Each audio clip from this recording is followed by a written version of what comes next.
Per usual, everything on this channel is for educational purposes only and is not intended as financial advice. It is set up Sunday after a wild Friday. I hope nobody got clipped too badly. And it's crazy to me that people are trading 30 million on a DEX and have nothing anywhere else. Definitely recommend multiple exchanges, multiple accounts. We've talked about that on this channel many times. Most people have learned, if you've been around since Mt. Gox, not to keep all your eggs in one basket. ETFs had a good week last week. Despite what happened on Friday, we brought in almost 3 billion on BTC. And if we can continue to just haul it in, no matter what happens with price, that's best case. That's how you get a cycle that goes into 2026. But we can't really predict that. You know, we can say all these banks are adding crypto and exchanges are adding crypto and brokerages are adding crypto. That's great. Definitely need that. But until we see the flows, it's really hard to predict what exactly is going to happen. Price going up will help. It certainly helped ETH with the flows earlier this year. ETH still positive on the week, plus 488 million. As for the rest of the alts and their ETFs, until the government reopens, I don't think we're going to hear much on that front because there's no SEC, there's no CFTC, there's no COT data, there's no labor data. And we'll get a flood of that information when the government reopens. The government's going to be behind on collecting data because they're not collecting October data right now. So the realistic data for the period is probably not going to be relevant until November, December at this point. So it's a giant mess on that front. Back to BTC on the cycle low watch. This is why people are nervous. This is why people are more hesitant to jump back in. Everyone is focused on the 4-year cycle. Everyone is asking, is it going to be different this time? And I think the general consensus, at least in my view, is that it's not going to be different this time, even though it could be different this time. And people are sort of selling first, asking questions later if their number has been hit. So until we either time that out with price or duration, we may just be stuck in this limbo. That's why I liked how we were setting up at 122 last week. Even pulling back a little bit, it was really just Friday. Pulling back after that move we had to 122, totally normal. Pulling back even to 116, fine. But then the move at 5 p.m. EST was a little absurd, for sure. You've also got Mayor Multiple, MVRV. It's worth it just to take a look at this stuff once a week, because at some point, I'm guessing it's going to be a lot more relevant. And the more you familiarize this stuff with the data and you get used to seeing like, okay, you know, we get to some level, you'll feel better about selling psychologically. Who knows whether or not that's going to be correct, but that's what I tell myself anyway. Big data guy over here. MVRV 2, right? Like this is not an MVRV you see at the top. So all of these models could break. This could be the top and it's over. But based on what we've seen historically, not the case. Power law, same deal.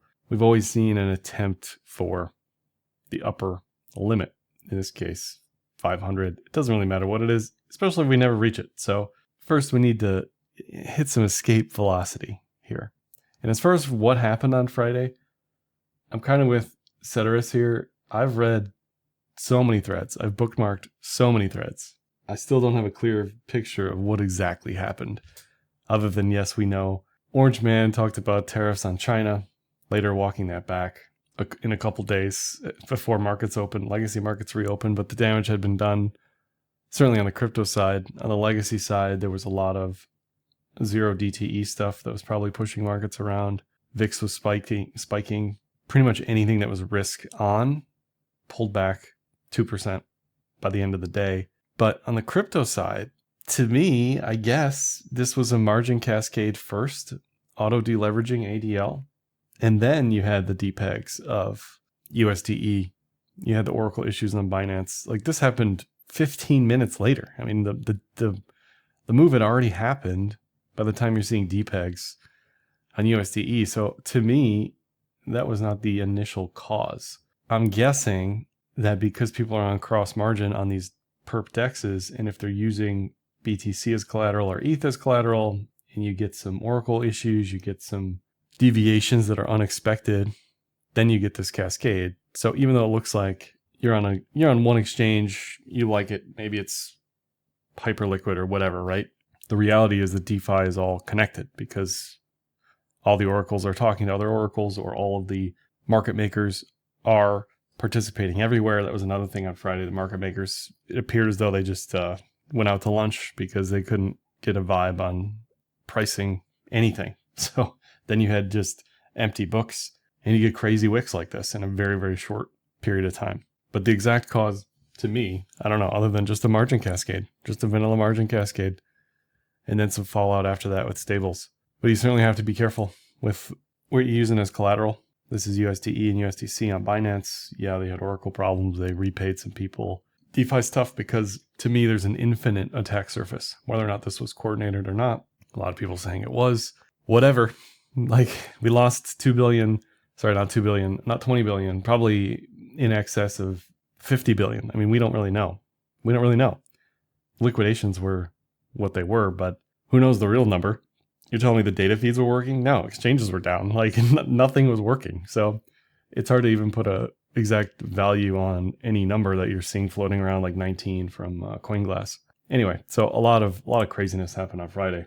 Bitcoin held up the best because it is least involved in DeFi, has the deepest books.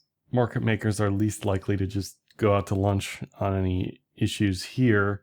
But the further you go down the list, let's say you've got 200 exchanges, 25 stable coins, 2,000 alts. I mean, there's going to be some that are just left hung out to dry, right? But on the TA for BTC, we're back above the cloud.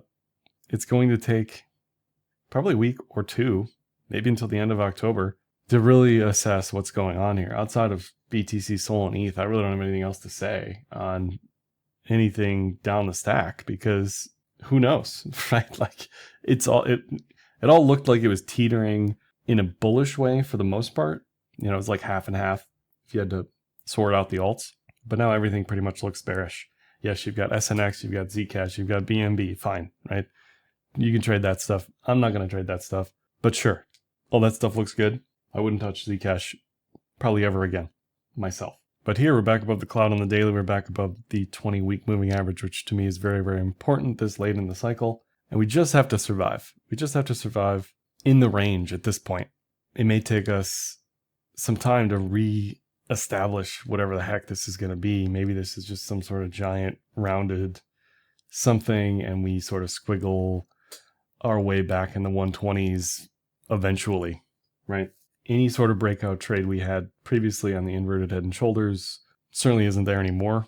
So unless this just straight V bottoms and goes to 124, it's hard to treat it as a breakout trade from here. On the AI cloud, we're also just sort of ranging, nothing to say, nothing to do from that front, other than we want to be above the cloud as much as we can.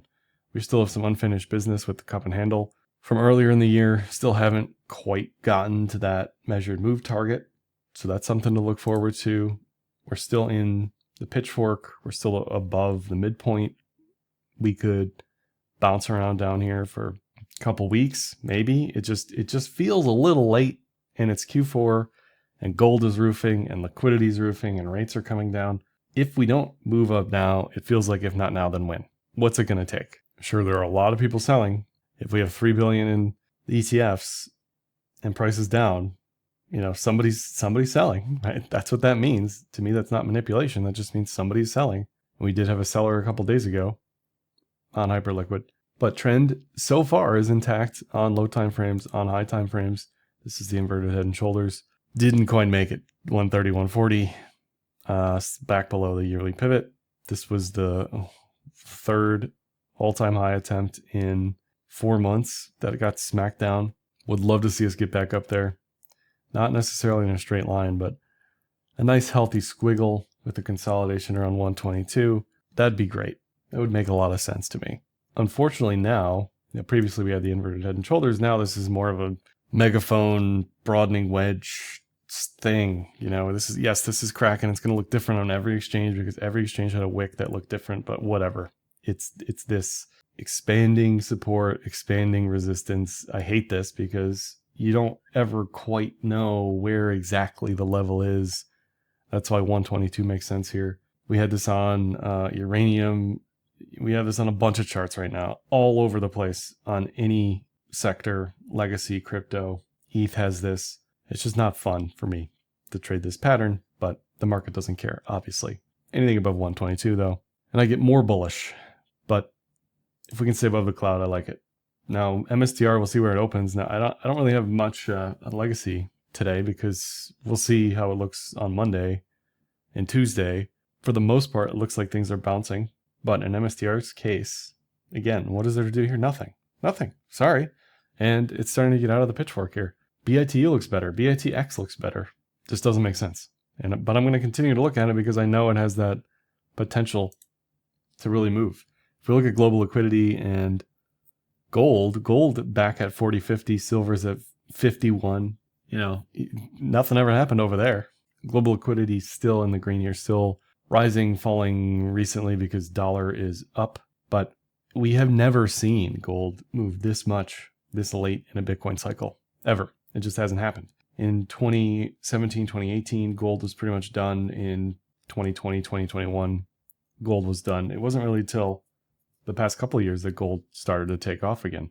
So we do need gold to kind of settle down a little bit so the BTC can have its turn. If we go back to pre-election, gold had a run, BTC followed. That's the expectation. So I would love to see gold chill out. Here's gold on the daily cloud. You don't have a bear div yet. Yes, you have an RSI that's at a ridiculous level, but you don't have a bear div. You do have a TKC clamp a little bit, which signals overbought conditions. You can see the blue-red line pretty separated and flat there. If this just goes sideways here, that's probably best case for BTC in the near term. In the long term, gold to 6,000 is great for BTC, but that just hinders any near-term BTC movements. And if I'm looking for a div on gold, back here, it took months to div on gold. Like, until this has a pattern or a serious div in the near term, I don't know why this would necessarily just reverse here. I don't like a fresh position up here. I've been trimming my gold, but it still looks great. It still looks great. Here's ETH. It's got DBWception. Again, what is there to do here? I got nothing for you. I got nothing. You're either a believer that this is going to basically 2x from here, which is essentially any .eth on Twitter, or you're probably just waiting like me, waiting for some momentum trade. And that's at 4,800. So it's not like yesterday, Friday in the bounce helped this at all. As long as this can maintain 4 to 4,800, it's probably fine. Here's how it looks on the cloud. You don't have a bullish TK cross. You're not above the cloud yet. So that's a no from me, dog. But the moment it gets back up there, I like it a lot. That may take all of October. That may take all of November. I don't know. Just feels a little early. On that one, here's ETH BTC, same story. Not long just yet. When it looks like this back here, above the cloud, it's go time. It's easy mode. And then Sol, I don't have anything to say. It's in the cloud. Okay. It's like, you have an overlay for your system. You know where it's go time and you know where it's not. And it's just not it right now. There's nothing to say or do. I do like that it reset. And similar to ETH, if this can get a bullish TK recross price above cloud, I like it a lot. But I don't have anything to do here. And that's most alts right now. There's just nothing to do. That's why it's wild to me that over 20 billion got liquidated. It's like, what the hell are people longing? What were they leveraged on? Like, to me, there wasn't anything. We talked about it Wednesday and Friday on stream, flipping through alts. To me, there just wasn't anything to be long, really. There was a few things, Beam, Wormhole, Dot, Apt. None of those really look great here either. But I just don't know what people were longing. If we look on the other side of the equation, the risk off part, it's starting to look pretty good. And that's a problem. Now, it's possible that the long bond creeps up slowly while risk on continues. That's not impossible. I'm not certainly rushing into TLT. I did buy some UUP, which I'll look at in a second, but just based on technicals here, what do you think, right? Not knowing what this is, not knowing that we're printing infinite money, not knowing that everybody and their mother is bearish TLT, as am I, fundamentally, right? It's just, this has an Adam and Eve down here. This has the cloud on its side, and it's been stuck since 2022. So it does look very good as it finally creeps back up. Here's DXY. Again, this looks like it's trying to bottom for sure. which is a problem for pretty much everything on the risk on side of the equation, because this is going to push liquidity lower if DXY breaks out. Why would it break out? I don't know. I don't have a good reason. Positioning, technicals, that's all I got. I don't know, but technicals got me here. So that's what I'm going to trust. And if we want to look at a chart that is actually longable to trade DXY, it would be UUP. So you've got your basic money market, you've got SGov, you've got other ways to just capture the yield. UUP adds on yield plus a directional bet on the dollar. So this is a bullish dollar bet. Did I expect this to work out in Q4 when I expect BTC to be mooning? Not exactly, but here we are. So if you're looking to hedge something, this is one way to do it. NFA. And until BTC can get back above 122, 120, I'll feel a little bit better. That could take some time. That could push us off into November, December. But we really have to either help people sell if this is their number, which Friday helped that because they panicked, or help convince people to continue to hold. And that's going to take some time. But hey, BTC could look worse. Quite the bounce from the Friday wick. That's all I got for this one. Give me a like, dislike, comment, share, subscribe, and happy trading.